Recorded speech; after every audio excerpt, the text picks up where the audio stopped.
I'm the next door. No one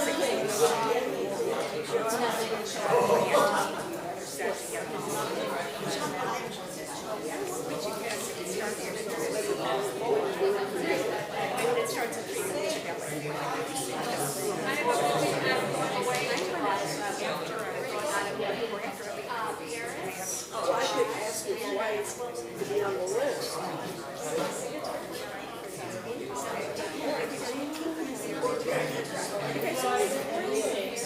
don't know, maybe even if I was in the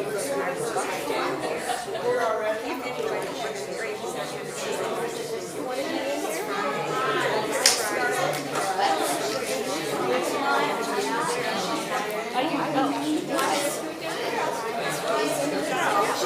This is our new president,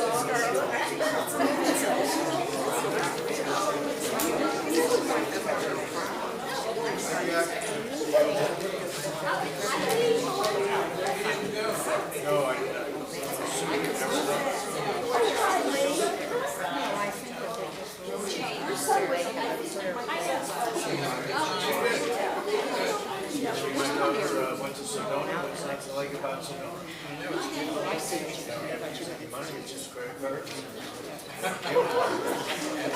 stuck it. There's no normal people who live. I don't know. Who is the same I couldn't figure it out, but I got that. Oh yeah, no, it's not free. What? I don't know. It wasn't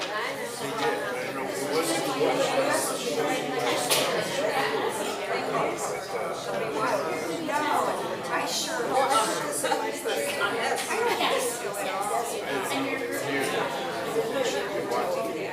I don't know anything about it.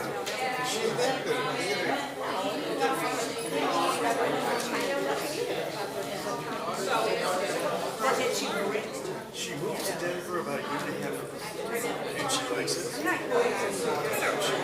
Do we see this? Actually, New York. Are we supposed to see it?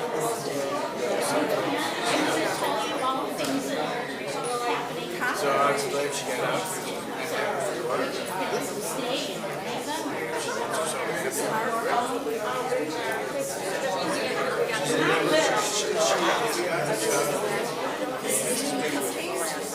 Digital work. She's been in this area.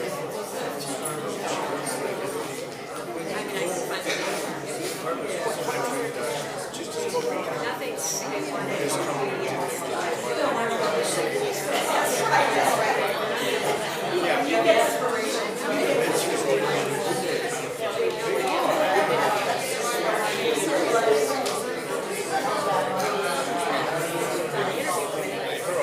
as another job.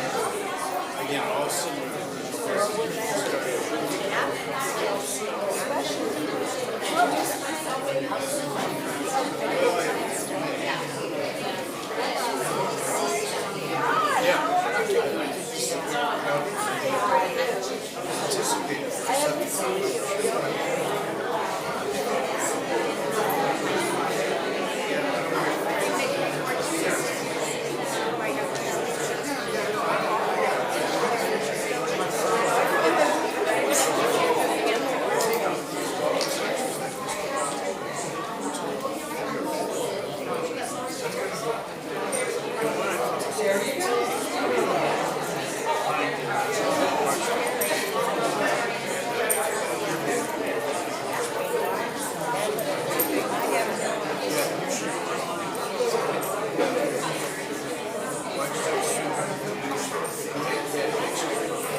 Hello, everybody.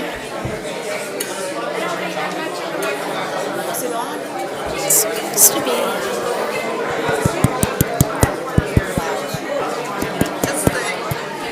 Hello, everybody. Hello, can everybody hear me? Hello. It's not on.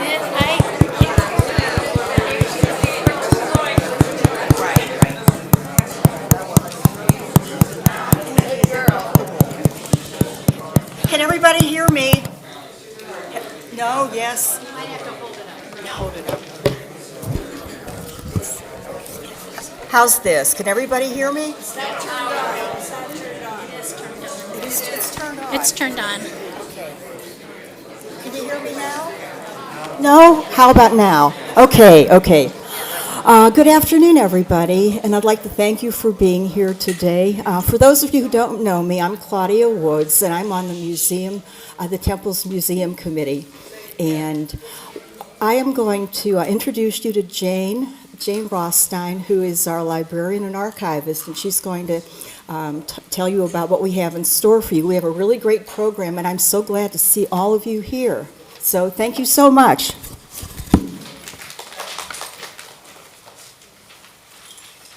Thanks, everybody. Thanks for coming. Can you hear me okay? Yes. No, you can't. Roz, you can't hear me okay. I'll do my best. I'll do my best. So welcome. This is the final event in our series to go with our amazing Andy Warhol exhibit. At each event, we focused on a different one of the individuals that make up Warhol's 10 Jewish icons, 10 Jews of the 20th century, 10 Jewish geniuses. It's been called various things. And so this is the last one.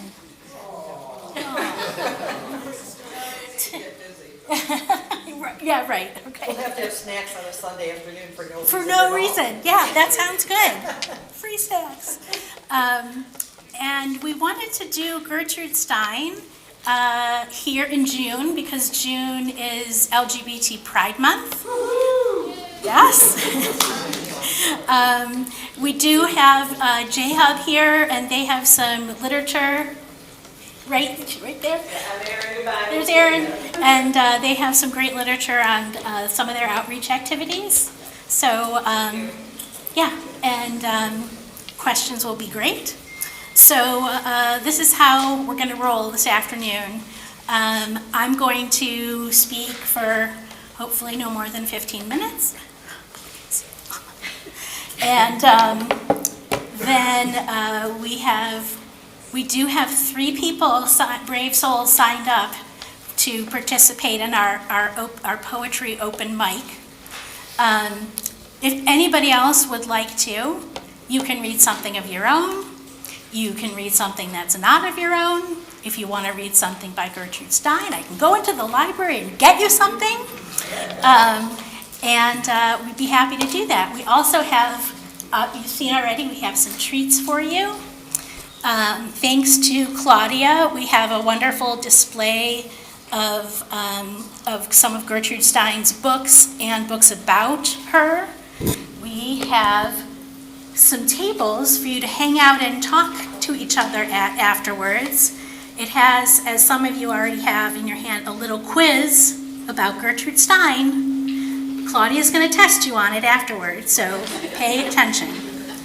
But they also have some great conversation starter cards on there, so we hope that in the spirit of one of Stein's greatest achievements, which was to host a salon in her Paris apartment, which attracted all the painters and musicians, composers, and writers of her era, including famous American expats like Ernest Hemingway.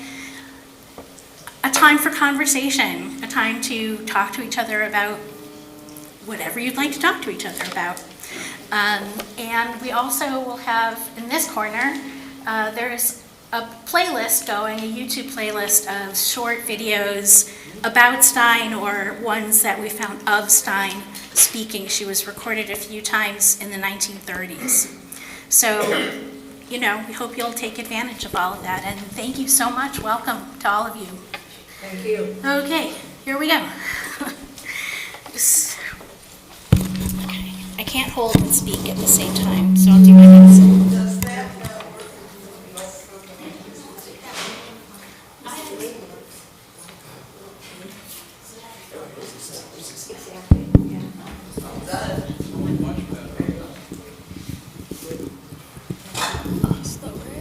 Better? Better? Much better. Okay. It's still short. I have to see this and see my paper. Okay. Can you hear me okay? Okay. Gertrude Stein was a self-proclaimed genius. She was an experimental writer, an acclaimed novelist, memoirist, poet, playwright, and art collector. She lived as an independent woman and an out lesbian when neither were socially acceptable. Along with her lifelong partner, Alice B. Toklas, Stein hosted a flourishing salon that attracted and shaped the creme de la creme of the Paris art world, as well as American writers such as Ernest Hemingway and Sherwood Anderson. Born an upper-middle-class American Jewish girl in Pennsylvania in 1874, Gertrude Stein became an icon during her lifetime. And this is my theme. Stein is an icon.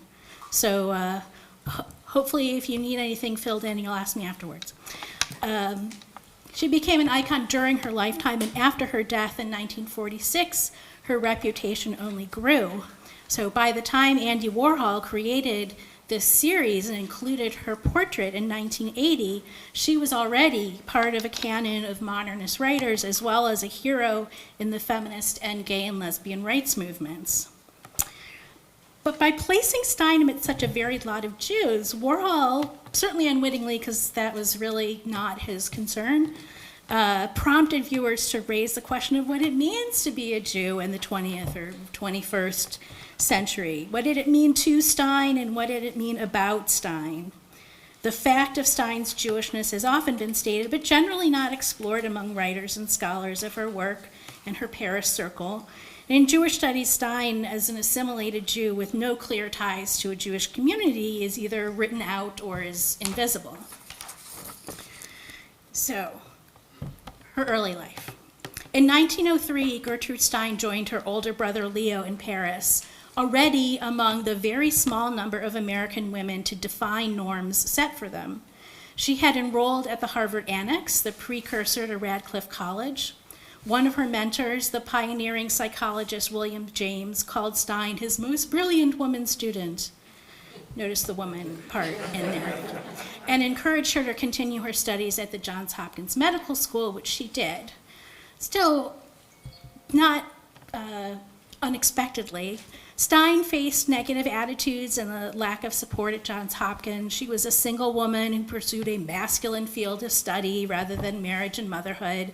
She was a young woman who fell in unrequited love with another female student instead of a man. Stein left in dissatisfaction and despair. By contrast, as an American in Paris, Stein pursued her own interest. She began writing prolifically. With her brothers, she explored the Paris art scene and became a collector and champion of breakout new artists, starting with works by Gauguin, Cézanne, and Renoir. The Stein siblings hung their Paris sitting room like a gallery, and their weekly salons attracted artists, writers, composers, critics, and gallerists whose observations, conversations, and arguments spurred their creativity. And Gertrude Stein was not merely an observant doyenne of this scene, she was a vigorous participant. Just 2 years after Stein arrived in Paris, the then controversial young Spanish painter Pablo Picasso became the first of many artists to paint Stein's portrait during her lifetime. There it is. Picasso and Stein would become lifelong friends. In 1905, 1906, Picasso had Stein sit for him about 80 to 90 times. In the end, saying he couldn't see her any longer when he looked at her, Picasso substituted a mask-like face, see here, for a more realistic visage, which was more in line with his current production. But Stein was delighted with the portrait, and she gave it pride of place on the walls of her Paris apartment. Years later, the photographer Man Ray would photograph Stein sitting next to her portrait. In the autobiography of Alice B. Toklas, Stein quotes Picasso as saying, "Everybody says that she does not look like it, but that does not make any difference. She will." And in a sense, Picasso's prediction came true because of the time in which she lived and the circles in which she moved. We have many photographs of Gertrude Stein that show us what she really looked like. The various clothing styles and hairstyles she wore over the years, the lines on her face, and the gray appearing in her hair as she aged. But Picasso's depiction also captures Stein's persona, as she was seen and as she wished to be seen. A large woman with great physical presence and an air of gravitas, the seriousness with which she approached her art and that of her circle. It does help that in subsequent decades, both the sitter and the artist attained worldwide fame, and that Stein bequeathed the painting to New York's Metropolitan Museum of Art upon her death. So that helps also. But Stein's likeness was sculpted as well as painted during her lifetime. In 1922 to 23, American sculptor Joe Davidson, born in New York to immigrant Jewish parents who wanted him to become a doctor, produced a life-size terracotta sculpture of Stein. Davidson's statue complements Picasso's depiction. Stein was equally pleased with it. He presents her in a Buddha-like position, seated with her hands out in front of her, on top of her skirts, wise yet regal. And I think you should be able to see it in at least one of the videos that's up there. Stein repaid Davidson with an admiring 1923 word painting in Vanity Fair, an ode to his artistry, especially the way he captured one Gertrude Stein. Along with the article, the magazine published photos of Davidson's statue and a bronze bust of another young artist, Jacques Lipschitz, a Polish-Jewish sculptor. If you go out in front of the building, and our little sculpture garden with the big Moses statue, we have a Jacques Lipschitz out there as part of our museum collection. And also, they also published what's become an iconic image by American Jewish photographer Man Ray of Davidson working on the Stein statue with Gertrude looking on. One writer has called this part of Gertrude Stein's Mutual Portraiture Society. Stein wrote hundreds of these word paintings, often in admiring exchange for the artist's depictions of Stein. Davidson's original memorializes Stein now in the National Portrait Gallery in Washington, and there are bronze casts of it in other major art museums, and beginning in 1992 on a pedestal outside in Bryant Park, the busy public park just behind the main New York Public Library building in Manhattan. Though she never was before, after her death, Gertrude Stein became a New Yorker.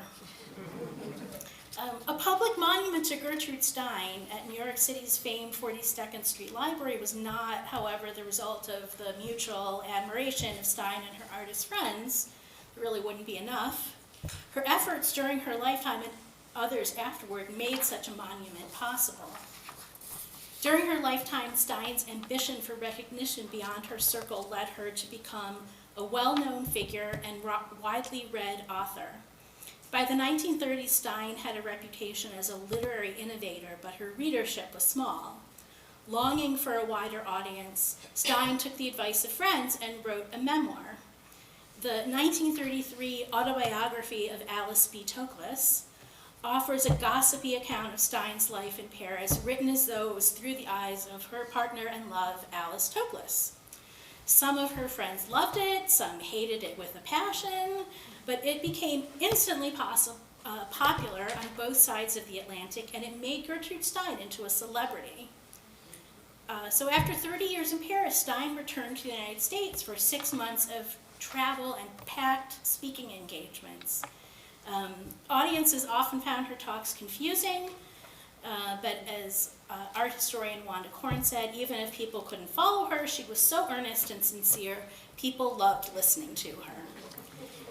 The press loved her, and the literati and glitterati feted her along the way. She was given the keys to Edgar Allan Poe's former room at the University of Virginia. She had tea with Eleanor Roosevelt at the White House. She was shown the Mississippi River by Sherwood Anderson, and she discussed cinema with Charlie Chaplin at a Beverly Hills party.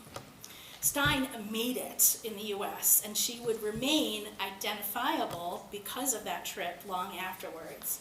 Stein herself was delighted with her success and also wondered if her newfound popularity diminished her street cred, as it were.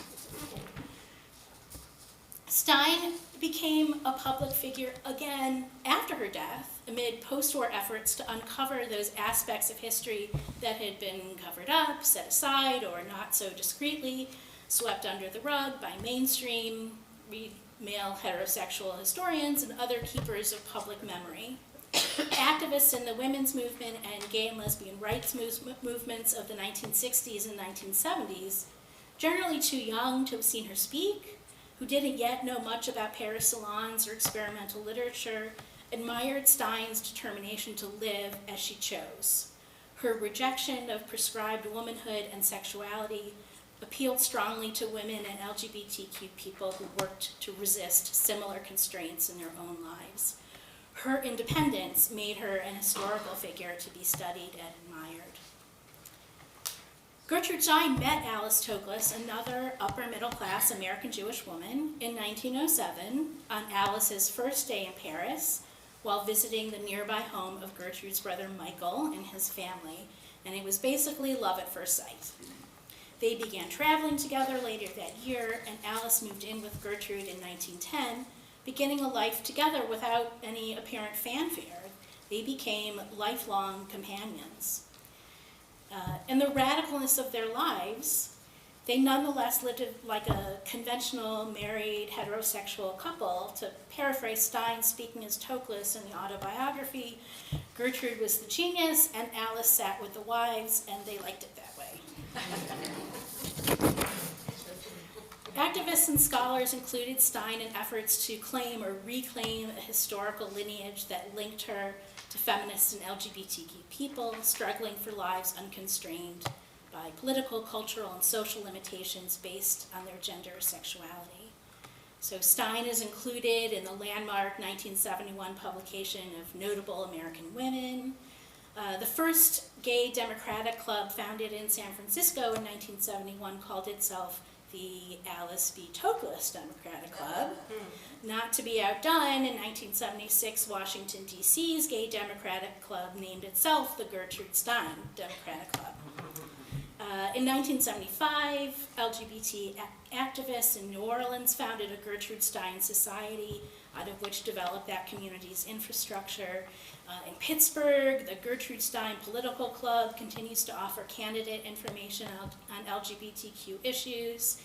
At the Johns Hopkins Medical Institutions, LGBTQ students started a Gertrude Stein Society, providing the kind of community and support that Stein had lacked there. In 2010, Stein scholars established their own Gertrude Stein Society affiliated with the Modern Language Association to promote the study of Stein's work and life. In 2014, Stein was included as an inaugural honoree in San Francisco's Rainbow Honor Walk with a bronze plaque on Castro Street. And these are just a few things. These are just things that I, could find in my brief foray on the internet. But it shows you sort of in what places Stein, at least her pose, makes it have an impact. The fact of Stein's Jewish birth is almost always recognized but rarely discussed, whether that's because of a discomfort with Stein, a discomfort of talking about Jews or Jewishness, a dismissal of Stein's Jewishness as unimportant either to her work or to the Jewish story of modernity. But scholars have begun to do so, and it's important to continue because it gives us a picture. Stein was not alone in how she approached Jewishness in her life. Scholar Amy Feinstein has found and annotated a paper on Jewish assimilation that Stein wrote as an undergraduate, in which she expressed a belief in some of the stereotypical qualities of Jews that she found admirable: superior intelligence, and the fellow feeling of Jewish peoplehood. And another literary scholar, Maria Damon, has explored what she sees as the Jewishness of Stein's approach to language. Stein died from stomach cancer in 1946, but before that, she and Toklas, now two little old Jewish ladies, lived out World War II in occupied France. They left Paris for the countryside, where they lived surrounded by French Christians who generally hadn't read Stein's work or didn't care about modern art and didn't really know them, but with the protection of an old friend of Stein's, Bernard Fay, who, a Vichy official, who'd become a great admirer of Stein's as a literary critic in Paris in the 1920s. During World War II, Fay was believed to have worked for the Gestapo and was involved in rounding up Freemasons to be sent to concentration camps. So, you know, the question, which I don't know has been answered to everybody's satisfaction, is why did Fay protect Stein and Toklas? It's not like he didn't know that they were Jewish. And why did Stein continue to associate with Fay even when she became aware of his anti-Semitism, even after the war when he was tried as a collaborator? Was Stein doing what she needed to do to survive the war? Or was she a closet authoritarian?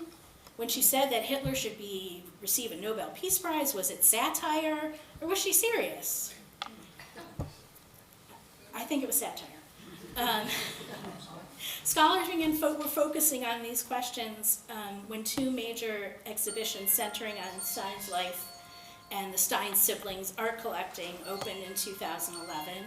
And one of the books on display at the back is called The Steins Collect, and it's an incredible book about that latter exhibit. When these exhibits opened, some in the media criticized the curators for failing to disclose Gertrude Stein's wartime experiences to name her as a Vichy collaborator.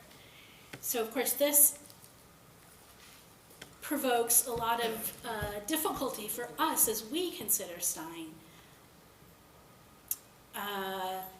She had this very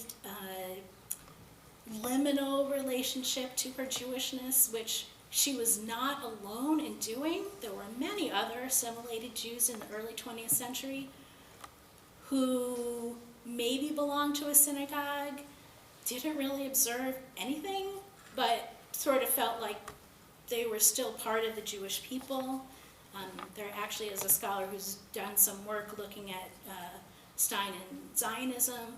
But how do we reconcile these last years of Stein's life where she lived in the midst of Nazi-occupied Vichy France during World War II? How do we deal with that? And is there, you know, what does the evidence say is on one side? But of course it's really hard to think anymore about her Jewishness and what she did during the bulk of her life once the question of what she did during the Holocaust comes up. So it's quite a pickle. But I think that this is actually, you know, Andy Warhol couldn't have predicted any of this. He wasn't really interested in it. That's not why he created the series. But it does give us food for thought as we look at it and as we think about the various kinds of Judaism and Jewish identity in modern history. And also, you know, what does it mean to have a hero whose life suddenly becomes so complicated? How do you keep admiring that? Because on the one hand, she was an amazing person. She did things that other people couldn't do in their lives. And she's right to be recognized for that. But then, what do we do with this other thing? It's not just a question of Stein, of course, everyone, you know, there's complicated people in everything. Sorry, that was not a great ending. Anyway, thank you all for coming. I have one announcement by Margie Moskowitz, and then we have some people who are going to read some poetry. Thank you.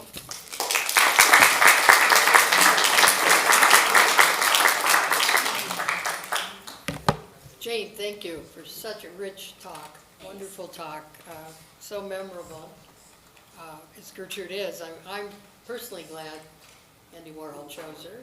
It may have just been how she looked, but whatever, she's part of the icons. Also, I just want to say, because I had been chair of the museum committee for a few years, and Jimena Valdez is doing a marvelous job now as chair. She's not able to be here today. But I want to say for our committee, this was an amazing experience. We had so much fun planning 10 months of honoring and tributes to all of the figures, a trip to the Warhol Museum, and I want to mention Sue Koletsky, our outgoing director, and Debbie Friedman, who is the acting director right now. But it was the most exciting year. We had so much fun talking about it, and I thank Jane and Claudia for this fabulous program today, and Joan for her work on all the programming as well. But that's not why I'm up here. I have a short announcement that has to do with J Street, which you may not know about. It is really kind of the political home for pro-Israel, pro-democracy, pro-peace Americans who are in favor of a two-state solution, as impossible as that seems at this moment, but hanging on to that. And this is not, I am hosting an event that anybody is welcome to come to my home in Shaker on Wednesday, June 28th, to really learn what J Street's all about, have time for Q&A, hear from some of the local people who've really been importantly involved with it. And I do need to say it is not a Temple-sponsored event, but I need to be clear about that. But we were allowed to put an announcement for the meeting, and so if you're able to come, either let me know, or if you are a Temple member, it's in the bulletin with the RSVP information. So I appreciate this opportunity to talk to such a big group and tell you about it. Thank you.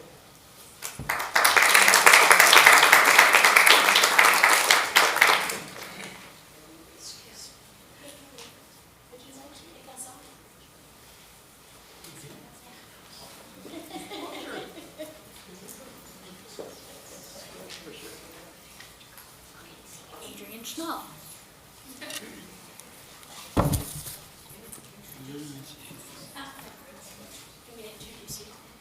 What are you going to do?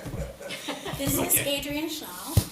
He is a poet and a member of the many literary groups that we have here at the Temple, and a wonderful person, and I'm excited to hear his poem. Oh, bravo. So, can you hear me? Is this loud enough? I'm going to ask Carol, because she can never hear me. A couple of weeks ago, there was an event at the Mayfield Cemetery, was it? Yes. Where flowers were laid on the graves of veterans. I could not be there, but a few weeks ago there was an event at Mayfield Cemetery where flowers were laid by people in the congregation on the graves of veterans. I was not there, but the first poem that I'm going to read is kind of in honor of that event. So this is called Veterans Day. Faded insignia found in the back of a drawer. The uniform I wore the day when James, my classmate, fellow corpsman, breathed his last in a jungle 8,000 miles away. I was not at his side, never knew how or at what hour. All I had was a hollow, a hope that it happened quick, that he didn't die abandoned.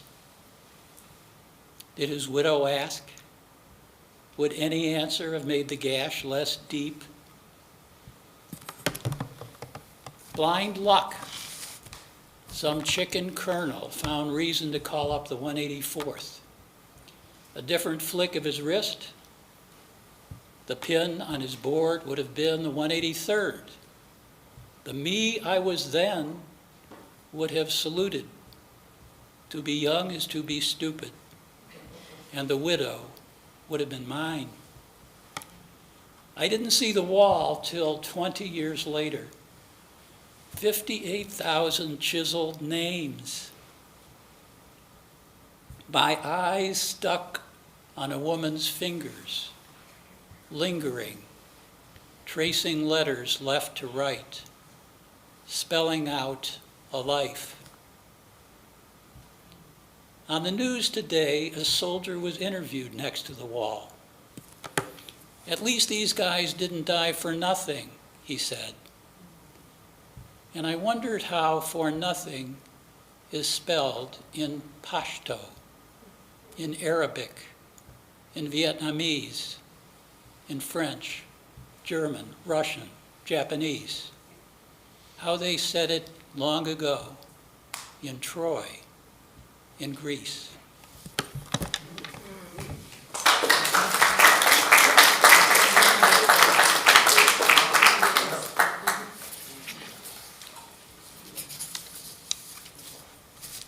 So this is a little different in tone. Splinter.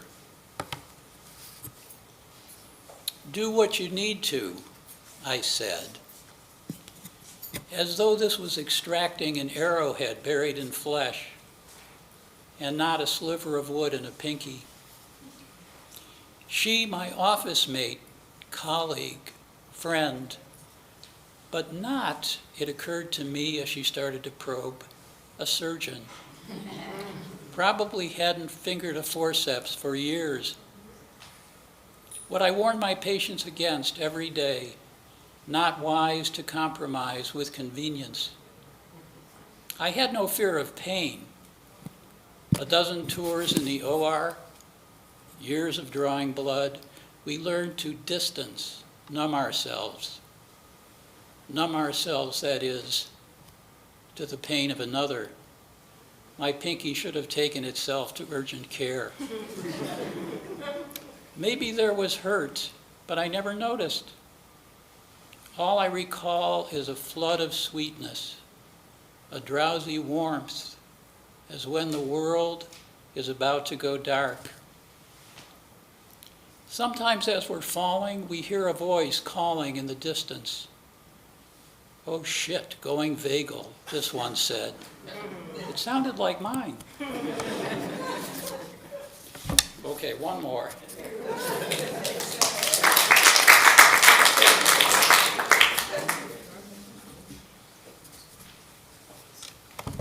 Mother wouldn't listen to Wagner. I never heard it. I mean, I heard it, but I never heard the hate before. Mussorgsky's pictures at an exhibition where he writes about the Jews. Shmoily with a high-pitched wheedling voice. Goldenberg, the banker. Icicles for fingers. I'd listened a dozen times. Loved the ugliness in those faces. Loved the ugly ox cart rumbling on great wooden wheels. Loved his Baba Yaga, the child-devouring witch. Then I read his letters. Obligato, loathing, and contempt. Still, what craft. How he could paint those perfect attitudes with naked notes tossed in the air.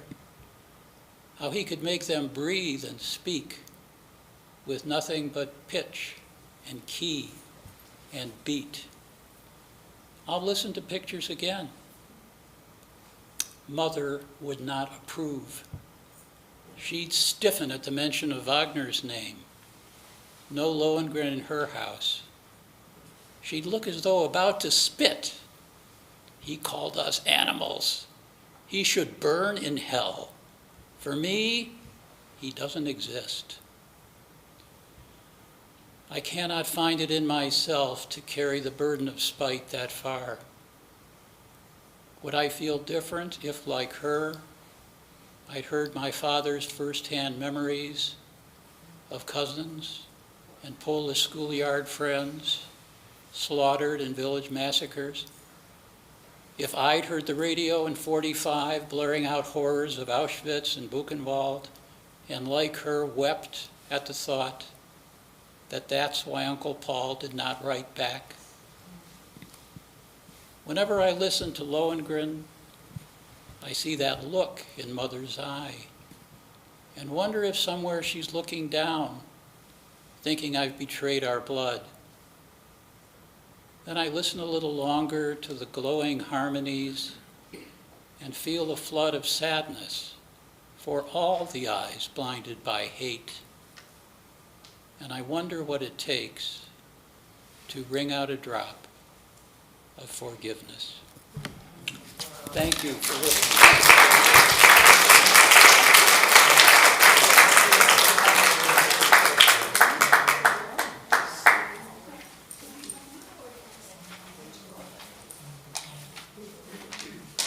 Jane Hayes.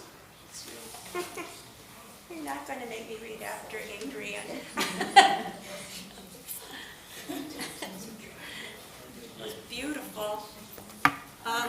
One little thing before I read. Just coincidentally, yesterday I saw online a quote from a poet named Jason Zuzga, and I wanted to just share it with you. He said, "Poetry is yoga for the mind. It stretches, makes you flexible, strengthens, and it's a practice." So I'll practice this one for you. "What do you want, Jackson Pollock?"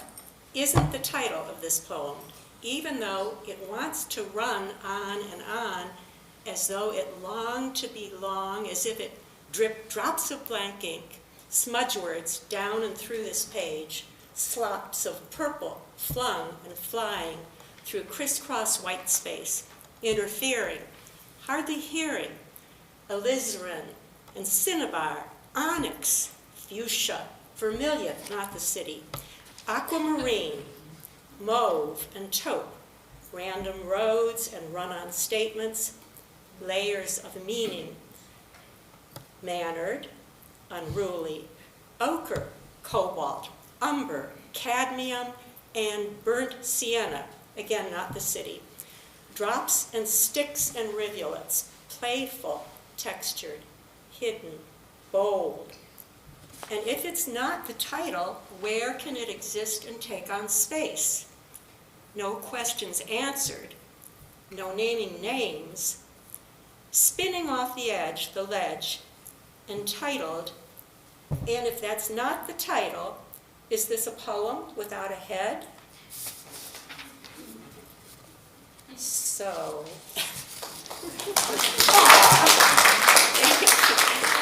thank you. So again, as Adrian did, a really different tone from that. This is called Gently Then. Gently then, our memories rhyme the sweetness of our days, while shaded rhythms sort in time the custom of our ways. In music of a single note, a quiet solace plays and sings from deep intent.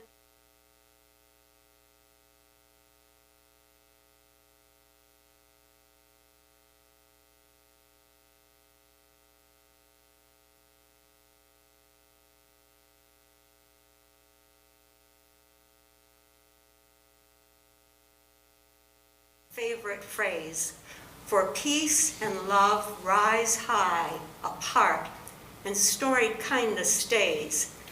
Gently then, let memories time the sweetness of our days, while shaded rhythms shift and rhyme the custom of our ways.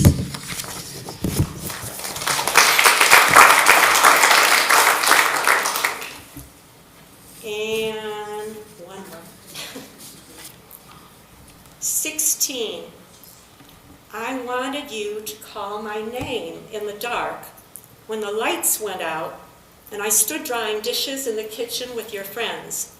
They were listening to Odetta in the next room. I heard you say, Jane, I wanted you to come and find me in the dark. My voice got stuck, and even now my pencil scratches timid on this sheet. What was I, 16? Yesterday I walked past your house, and you don't live there or anywhere anymore.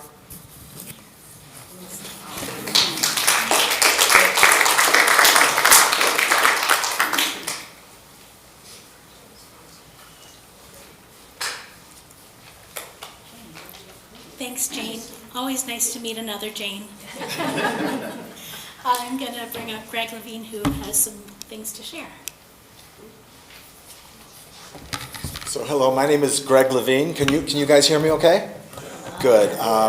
And I've been a member of this congregation for a very long time. My husband, Dr. Howard Epstein, grew up at this congregation. And wanted to say a couple things because it is Gay Pride Month. And because I want to say thank you so much to the museum committee, and to Jane, and to Jimena, and to Margie, and so many of you who thought, hey, what a great idea. We're going to do Gertrude Stein in June during Gay Pride Month. So thank you to all of you who thought about that. It means a lot. It means a lot to people who are LGBTQ. So I just want to share a couple things as we think about June Pride Month. When my husband and I met 38 years ago, there was no place in the city of Cleveland where we as openly gay Jews could meet. We were not welcome anywhere. So think about Gertrude Stein, how she felt all those years ago. Look where we've come. That when the committee met, they decided, hey, we're going to do it in June with Gay Pride. Look at J-Hub having a booth at Gay Pride. So we've come so far, and we should celebrate that. But I also think it's important to say that we have a lot further to go. I think that Gertrude Stein would be really amazed that there's gay marriage in our land, but that's thanks only to the Supreme Court. Thoughts about that right now. I think that she would be amazed about how openly free so many of us are, and that there are synagogues who are so welcoming and open. But I think that she would be appalled about how we are moving backwards in some ways. So right now, there are almost 400 bills across all of the United States that are anti-gay, that are anti-trans, that are anti-drag. So we are moving backwards. And I think we should know that. I do want to recognize, he's going to be embarrassed about this, I want to recognize that Armin Budish is in the room. Do you know when Armin Budish was Speaker of the House, this was when we didn't have gerrymandering as we have today, and we were able to pass logical bills.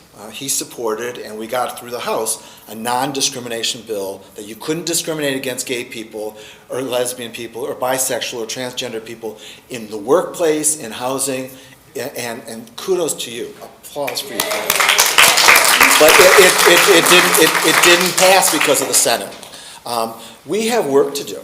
So this is not a political announcement because we are a nonprofit, but I can say this. How do we make a difference? By voting. And how do we know how to vote? By being informed of how people stand on these issues. So if you care about the things that Gertrude Stein cared about, not necessarily the Jewish part, but maybe the LGBT part, you need to know how people stand on these issues. And then educate yourself, and then vote. By the way, there's an election in August. So if you don't know about it, inform yourself. And if you know about it, but your friends don't know about it, let them know. So again, just a huge thank you to the committee. A huge thank you to our temple that is so welcoming of LGBT people. A huge thank you to Jane for putting this together. I loved it. I learned so much. And let's talk. Let's have conversations. Thank you.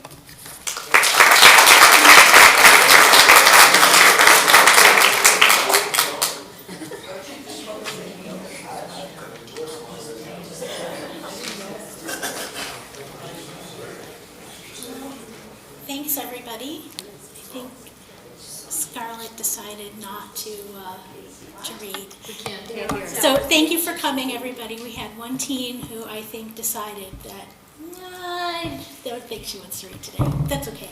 Next time, we'll get that. Thank you to Scarlett and also to Ruben Krieger for two of our amazing teens for agreeing to come and help today. I really, really appreciate it. Thank you, Claudia, for your help. Thank you to the museum committee. Thank you, Sue Koletsky, who is one of my personal heroes. And thanks to everybody for coming. Enjoy some more food. And take a look at the books. Have some conversation. Take that Gertrude Stein quiz and talk to Claudia at the end so she can grade you. And stick around. We'll turn up the volume on the monitor so you can all learn some more about Stein. Thank you so much.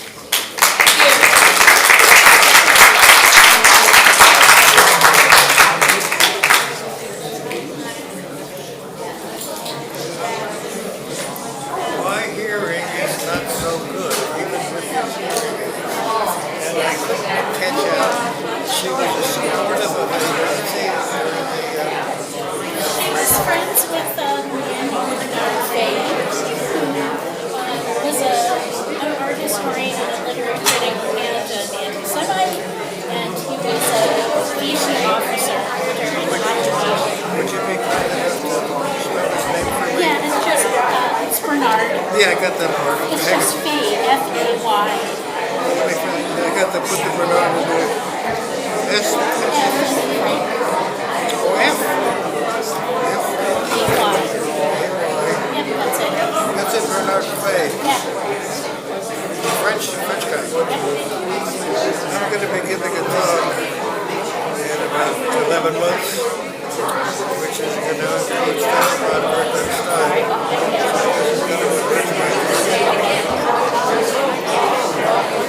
Friends means what in this case? Who's friends with? Who's support about them? Recommend it? She wasn't in the position to recommend a friend. Yeah. Give me enough. We'll go with that.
Excuse me, everybody.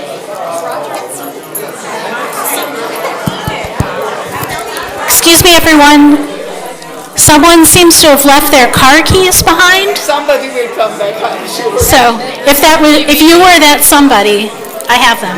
We couldn't hear most part of the program. It wasn't just me, the lady next to me said, you could hear her, especially the I'm so sorry. no, it's not your fault. I just want future reference. Yeah, it's always, I know that I got a text from your operations director. The video just will be up on our website.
Try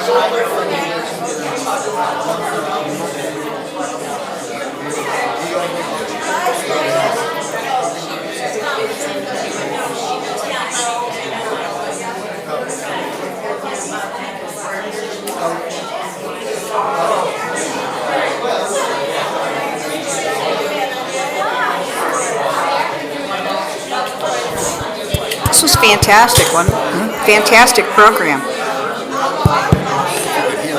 Yeah.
Oh, you're welcome.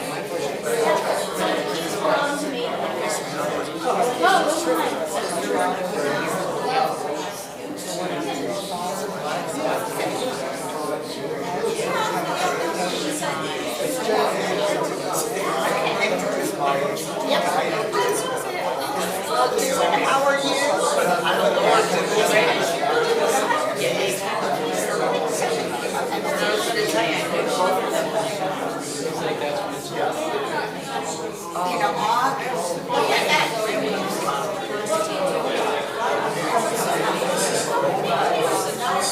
I figured you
Yeah.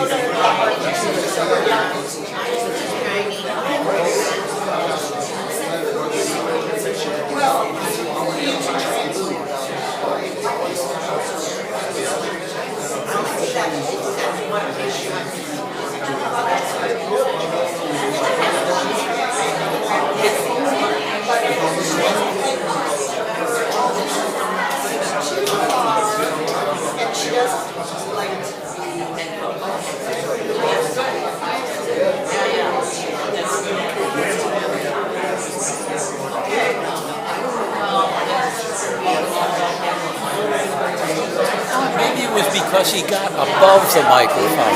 He was here. I mean, mics are different. They're all different. Some take sound from the side, some take sound only from the top. I think that's what it You know, was. and so if you're here, you almost have to actually get Yeah, right yeah. there. You know what? That's what I should have done. It's off now. But you actually have to get it. Yeah. You can't go like Yeah. Okay.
During this period of time, really that she completely embraced his group.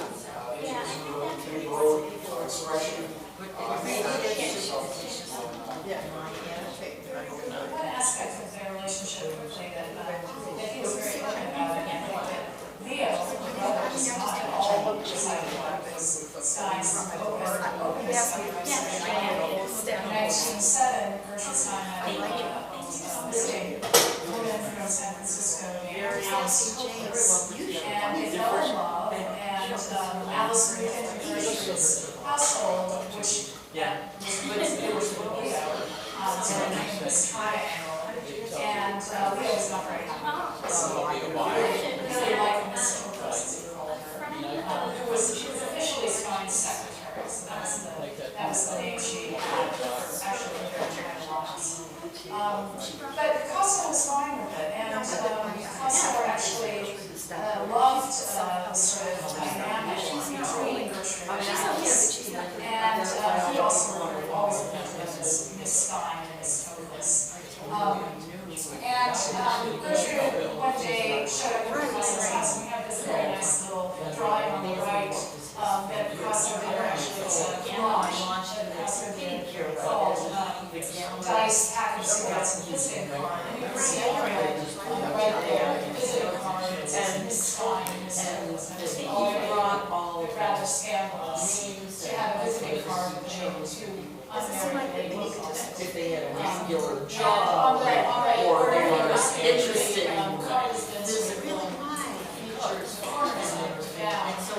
features which Stein did when she knocked on the door at Costco's house one day and was prepared. So she left the visiting card and turned her down and showed like this. And Costco incorporated this wonderful little collage, which has been eventually interpreted to suggest the relationship between Stein and Focus. Stein was a famous smoker. She rolled her own cigarettes. So in the middle there you see the pack of cigarette paper, and the dice has been interpreted in many different ways. But there's a sense there in which all of us operates are recognizing and in a way celebrating this unconventional relationship between the two. yeah, I'm gonna go home and finish reading. Okay. I'm more than halfway through. It's really good. It's an interesting book, yeah. People who visit their home, that you'll see right here, this image. So it really was an intimate gift. Shared. How you doing?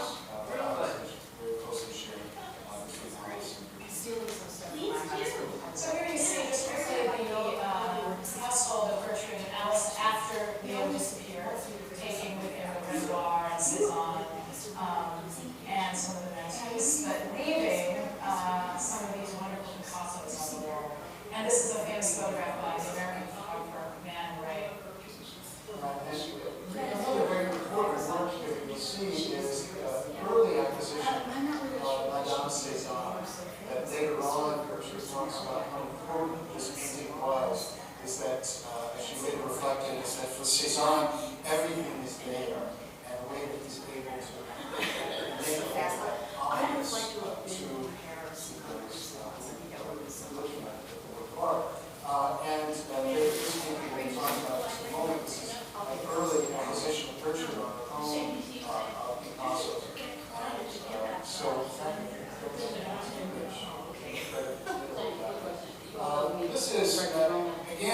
While up until the years of 1912, 13, the tensions between Leo and Gertrude were exacerbated. Up to that point, they had always pooled their resources. And so that they would make decisions about which works to buy. And interestingly enough, Leo did let Gertrude go on and collect a number of his works during this period of time. Also, however, Picasso's reputation by 1911, 1912, 13, he is Daniel Henry Kahnweiler, his new exclusive dealer. Picasso's are really starting to be collected worldwide at this point, from as far away as Russia, as well as the big collection here in the United States. And so Picasso, frankly, became almost too expensive. But there were a couple works that she was still able on, including this one called Architect's Table, that also is almost impossible to see in this reproduction, but it also includes a reference as a business card, visiting card, of Gertrude Stein here in the lower corner. This is also something that we won't go into a lot of depth, but I would encourage you. There was a wonderful exhibition done at Yale on Picasso and language. How important language was to Picasso throughout his art, and as you can see that he's picking up, and we will allude to at the end, later work, but not so much the Cubist work, but these fragments of letters and typeset, and also as I mentioned the visiting card of Gertrude Stein. Language plays an increasingly important role in Picasso's art from these Cubist works moving forward. And again, because of the referential aspects of a word and its associations that it has, whether it's to a brand of liquor, for example, or whether it's an allusion to one of his businesses, or again, these names of cafes where they would walk with this drink in their cities during the same period of time. But moving forward quickly here to really the section is the feature painting, which is now the one that's here at Dartmouth since 1975, donated by Nelson Rockefeller, showing that actually a portrait that we showed before, right next to the portrait of Gertrude Stein, is in fact a painting that's now at Dartmouth, the Living Museum of Art. And I would encourage you, if you have time, to go over. The museum is open today until 5 o'clock. And you can see this work of art, also showing it at the original installation of the exhibition in San Francisco last year. And this work, which I'll talk about a little bit more detail in just a moment, is so important. And the way that, interestingly enough, Gertrude and Alice would shift things around in the space. It's almost as if it was a narrative that was associated with the works of art.